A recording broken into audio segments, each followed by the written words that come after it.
Bonjour à toutes et à tous, merci d'écouter ce nouvel épisode du podcast Tech Rocks. Aujourd'hui, j'ai envie de vous parler d'un événement que vous ne voudrez pas manquer, qui est le Tech Rocks Summit 2024. Les 2 et 3 décembre, on se retrouve donc pour 2 jours intenses de conférences inspirantes, de discussions passionnantes et d'expériences qui sortent de l'ordinaire. Ce sera l'occasion parfaite de découvrir des idées neuves, d'échanger avec des leaders du secteur et de se plonger dans le thème de la résilience dans la tech.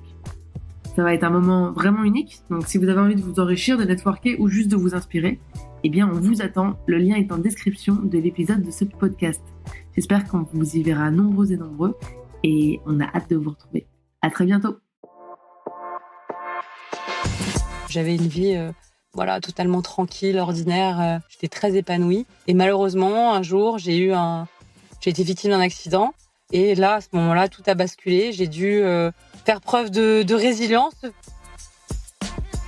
Dans les tempêtes, c'est parfois difficile, on lutte, on n'a pas envie de s'effondrer, on n'a pas envie de reconnaître que la situation, elle peut être critique, mais lâcher prise parce qu'on gagne du temps. Alors bonjour à toutes et à tous, bienvenue dans le nouvel épisode de notre série thématique dédiée aux speakers de notre prochain Tech Rocks Summit qui se tiendra les 2 et 3 décembre 2024 au Théâtre de Paris. Donc je suis Noémie Cogget, je suis CEO de Tech Rocks et aujourd'hui je suis ravie d'accueillir Pauline Desroulèdes, donc championne de France de tennis fauteuil et athlète paralympique des Jeux 2024. Hello Pauline, pour ceux et celles qui ne te connaissent pas encore, est-ce que tu peux te présenter en quelques mots, s'il te plaît ? Bonjour à tous, moi je m'appelle Pauline Desroulèdes, j'ai 33 ans et je suis joueuse de tennis fauteuil et c'est devenu mon métier suite à un accident de parcours, je dirais il y a 6 ans maintenant, avec une vie bien remplie depuis et j'ai la chance de pouvoir aujourd'hui faire ma passion, faire du sport, du tennis comme métier, donc c'est plutôt chouette. Top, super, merci beaucoup pour ces précisions. Et justement, alors, sans en dévoiler trop, l'idée de ce podcast, c'est justement de pouvoir teaser sur ton intervention. Est-ce que tu peux nous parler rapidement de ton histoire de vie et ce qui fait que tu vas venir prendre la parole au Tech Rocks Summit ? Et c'est vrai que moi, j'ai un parcours assez atypique puisque j'ai dû faire preuve de rebond. Je connaissais pas bien le mot il y a encore quelques années, mais j'ai dû apprendre à le connaître, à l'apprivoiser, ce fameux rebond dont on doit peut-être faire tous preuve à un moment donné dans nos vies. Pour ma part, j'avais une vie, totalement tranquille, ordinaire, j'étais très épanouie et malheureusement, un jour, j'ai été victime d'un accident et là, à ce moment-là, tout a basculé. J'ai dû faire preuve de résilience, ce fameux mot qu'on connaît tous et que j'ignorais totalement et c'est vrai que ça a été à la fois très violent comme expérience, à la fois enrichissant parce que j'ai dû vraiment apprendre à me connaître moi-même et aller peut-être dans la noirceur de mon âme, si je puis dire, pour m'en sortir, parce qu'il y avait une question de survie dans un premier temps. Et l'outil de reconstruction que j'ai choisi à ce moment-là, après mon accident, ça a été le sport et au plus haut niveau, puisque je me suis fixé un objectif très ambitieux, à savoir celui de faire les Jeux paralympiques de Paris en 2024. Ouais, top. On avait suivi un peu justement chez Tech Rocks. On te suivait et on était tout soutien parce que justement, c'est une actualité qui est quand même assez récente. Est-ce que tu veux nous dire 2 mots justement sur ces Jeux paralympiques 2024 ? Les Jeux, c'était extraordinaire, vraiment à l'échelle de notre pays. C'était incroyable, une expérience unique. Je pense que tous les Français ont vibré pour les Jeux et qu'on est déjà nostalgique. C'est plutôt fou parce qu'il s'est passé quelque chose de dingue que moi je souhaitais très fort, c'est que peu importe le sport qu'on faisait, qu'on aimait, peu importe si l'athlète était en situation de handicap ou pas, on jouait pour la France et ça a parlé à tout le monde et on avait tout un pays derrière nous. Donc c'est vrai que ça a été assez dingue. Pour nous, le tennis, c'était à Roland-Garros, donc un stade mythique. Et c'est vrai que rien que d'y repenser encore, j'ai des étoiles plein les yeux.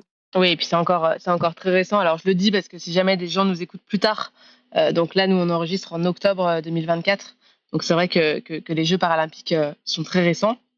Et donc comme je te le disais, nous on s'adresse à des managers de la tech et qui ont souvent des coachs et ou des mentors qui les accompagnent justement sur la partie même presque préparation mentale, si je devais faire un parallèle avec le sport. Est-ce que toi, tu peux nous dire justement comment tu t'es préparé, par exemple, aux Jeux paralympiques, si tu étais accompagné ? La préparation mentale, c'est la clé de la réussite. Pour moi, ça a été Ça a été vraiment ce que j'ai découvert, de mieux ces dernières années parce que c'est propre au haut niveau, à la performance, donc ça peut totalement s'appliquer aussi dans le monde du travail, d'avoir quelqu'un à ses côtés, qu'on amène sur le terrain ou pas. En tout cas, c'est pour moi, ça a été vraiment très important, surtout qu'au tennis, il y a quand même, 80 de moments, qui sont des arrêts de jeu où finalement on est seul, avec soi-même et ces moments-là, il faut les gérer.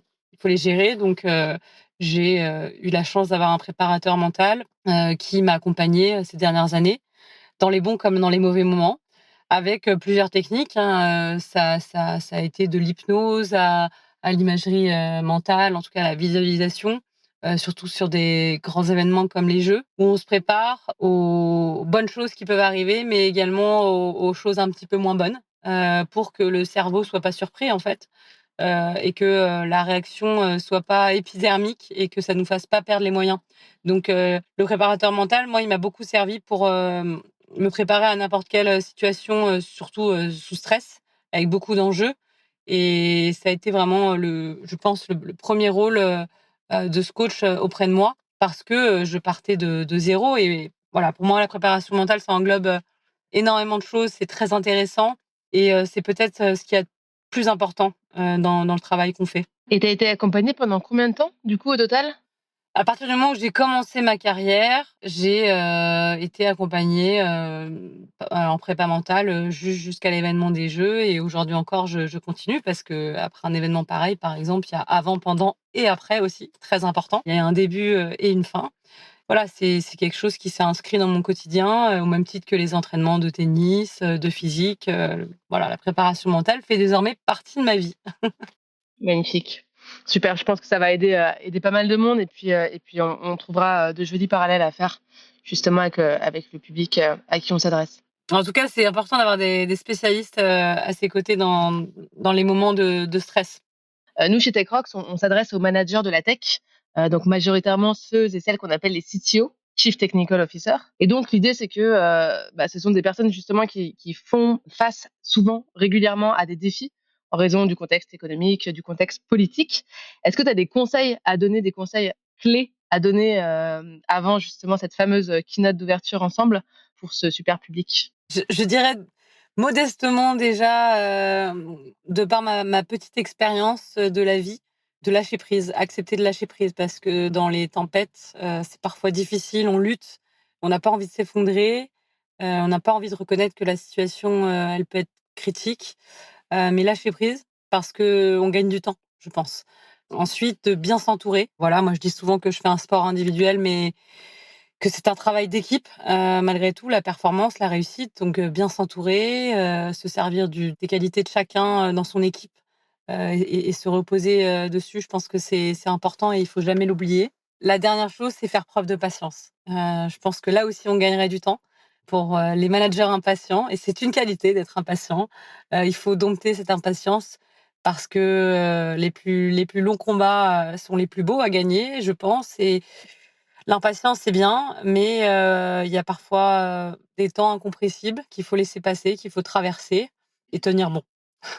C'est un beau message et justement, alors j'en parlais, rapidement, mais donc on aura la chance de t'avoir en keynote d'ouverture, donc le 2 décembre, au Théâtre de Paris. Est-ce que tu peux nous teaser, donc tu en as un petit peu parlé finalement, mais est-ce que tu peux nous teaser en quelques mots seulement ta prise de parole pour qu'on donne envie à un maximum de personnes de venir te voir? Écoutez, je dirais que c'est l'histoire, d'une jeune fille avec une vie ordinaire, mais qui a basculé dans une vie extraordinaire, avec ses hauts, ses bas et l'idée c'est, voilà de vous montrer que tout est possible. Je pense que c'est mon leitmotiv, qu'on a tous des hauts et des bas, qu'il faut l'accepter, que la vie est dure mais belle et qu'on finit toujours par s'en sortir.